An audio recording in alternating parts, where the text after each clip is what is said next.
the 100 line obsession is still going strong, so here's a video on it. As with all games, there are a lot of things about 100 line that you might not pick up on a surface level. This video will include things such as character tidbits, fun facts, design origins, beta, cut, or unused content, and just general miscellaneous knowledge that I thought was cool and wanted to talk about. I'm not going to say this is a comprehensive or even a particularly good list, but after slowly building it up over the course of a week, I think it's good enough for a short video. Let's begin, shall we? Some of the first ones are pretty well known, but I promise there's some interesting things in here. Or at least I think so. The Himo Anima class armor is based on the Japanese Gakuran and Seifuku school uniforms. Some of the uniforms are different from the basic one, with Hiruko, Kurara, Takamaru, and Yugamu having longer uniforms, and Takumi having a pouch and a compass that are completely unique to him. The class armor also has cloaks and visors not present in the sprites, but they do appear on models and special attack art. Hiruko was the first student to fight off the invaders, having done it well before they all arrived at the academy, and as a result, one of her basic attacks starts off fully upgraded. In one of 100 Line's concept arts, Siri was a raccoon with a knife. Prototypes of several other characters can be seen as well. I don't exactly know who's who. In Japanese, Nigo has no gender. However, he was given he/him pronouns in the localization, yet still maintained a feminine appearance in the hallucinations caused by Turantami. Go off, Nigo. Mervrim was specifically designed to look too strong to be a first boss. Additionally, his transformed form is identical to his father's, Dalsha, with the only difference being a color swap between the two of them. As a bonus fact, Mervrim's name is a palindrome. Takumi is probably pansexual.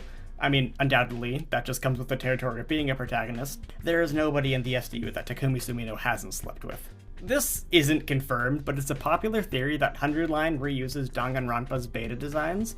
Maybe not a great addition to a fact video, but when you compare things like Shoma and Beta Ryoma, Hiruko and Beta Peko, Eito and Beta Nagito, I can definitely see where the comparisons come from. Hell, the brains and hearts in Siri and Nigo could very well have been taken from Beta Monokuma. On the topic of their organs, they're not just for decoration, at least Siri's brain isn't. Siri's heart is definitely for decoration, and Nigo's brain very well might be. In order to sell the idea that Siri and Nigo are highly advanced computers, they decided that they'd be hosting organic human brains, so the brains inside them are actually real and alive and human. This is also why they were able to put Ima in Siri's body in Route Zero. For the most part, the names of all of the Futurans don't mean anything because they're part of an alien language and they have different naming conventions. Among your Veshnesses, Quenzeles, and Yugonks, however, two stand out, those being Ava and Commune. Ava is literally just a normal, existing name, while Commune is, shockingly, derived from the word commune, which is both a group of people living with shared resources and to emotionally connect with someone. As the maiden sage leading the rebellion, both of these definitions fit her. They're likely the most normal names out of the Futurans because they're the two that help the SDU the most, and they help convey the theme that humanity and the Futurans aren't really that different after all. Back to the robots and on the topic of names, Siri's name is derived from a Japanese word meaning commander, and Nigo means number 2. Pretty self-explanatory, but not something that all English players are going to pick up on. So, the 100 Line's release date was pushed back last minute. In an interview, they revealed that only days before the release date was officially announced in January 2025, they decided to push the game back by 3 months, resulting in the April release date. The English demo of 100 Line was released 2 months before the game, in February 2025. This bit of trivia centers around Darumi Amamiya. In the final game, Darumi's main attack in battle that she begins with is called Homicide, but this is changed from the demo. In the demo, her attack was called Let's Killing. Why this was changed? I don't know, but it's probably just that Let's Killing was an early translation of the attack name. But if you ask me, I think it matches Darumi's personality more than the final. This is kind of a weird one that I'm not sure really belongs on here, but it's going on the list anyway. 2Kyo Games, the company behind 100 Line, has an official VTuber that they used for promotions for the 100 Line. She was designed by the creators of Oshinoko of all things, and debuted on April 1st in Japan. So yeah, she was most likely just an April Fool's joke, especially since I don't think they've done anything with her since, given they haven't released any new titles to promo, but I digress. Whatever the case with 2Kyo-chan is, still a funny piece of 100 Line history, and I low-key dig her design. While we're on the topics of 100 Line's pre-release promotions, there's this weird-ass commercial that aired in Japan. Japan's known for having strange commercials, so it's not really anything crazy. There's a VTuber in the advertisement that's named, and I know I'm gonna butcher this, Hyakuman Tenbara Salome, who is quite popular in Japan as I understand it. I believe she's found moderate success streaming Danganronpa, which is probably why she was brought on for 100 Line's promo. I don't speak Japanese, so I have no idea what they're saying or how it relates to 100 line, but yeah, if someone better suited in the comments wants to elaborate, be my guest. Next up, let's talk about voice actors. This is a fact that a lot of you probably knew, but I'll repeat it again for those of you who don't. Many of the main students share voice actors with another character in the game, mostly being the Invader Commanders. These are Takamaru and Yugank, Eito and Valagarzo, Gaku and Quenzile, Kako and Zenta, Shoma and Adamakyu, funny since they're both such polar opposites, Kurara and Parmith, Moko, Pakran and Turamtami, Shion and Mervram, Darumi and Commune, Sire and Delsha, Migo, Veshnas, and Zanshin. Finally, Nozomi, Kariwa, and Takumi's mom. There's a joke to be made here about Takumi having an Oedipus complex. In the beginning of the game, the Tokyo residential complex is attacked by invaders and many civilians are seen getting killed in the background. The screams of these residents were provided by the dialogue editing team. Alright, here we go, we're rolling.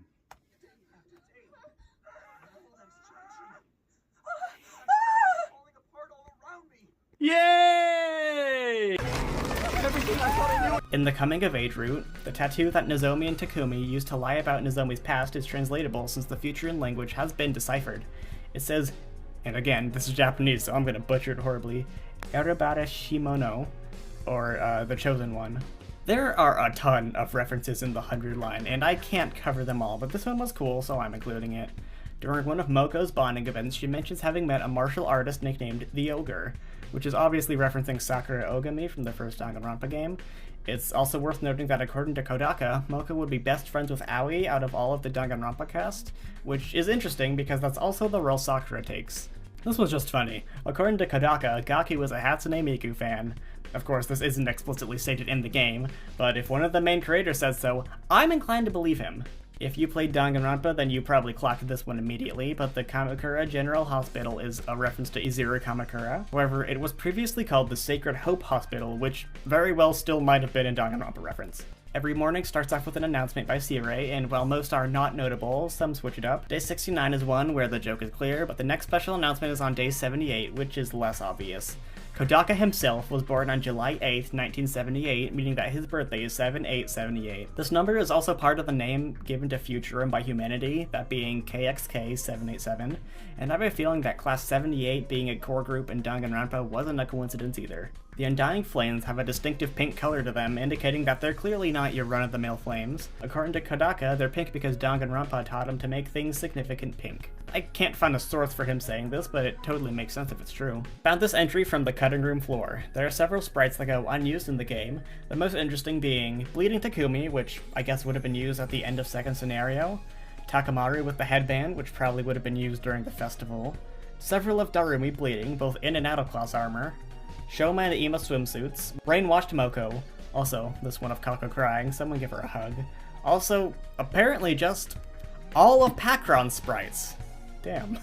There's also some funny sprite mistakes in several instances. The one I can think of off the top of my head is this one where they forgot to color Nozomi's hand, also this one where Darumi's hair is miscolored, and this one where the Holy Jumanji sword is just overlaid on top of Kyoshika's hand so it's just floating.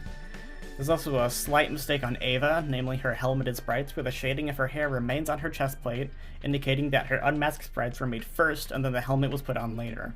There's probably more mistakes, but overall the sprites in the game are very well put together, and I don't want to rag on them too harshly. I also want to mention that this Takumi sprite in particular is the only time anybody has an infuser included in a sprite.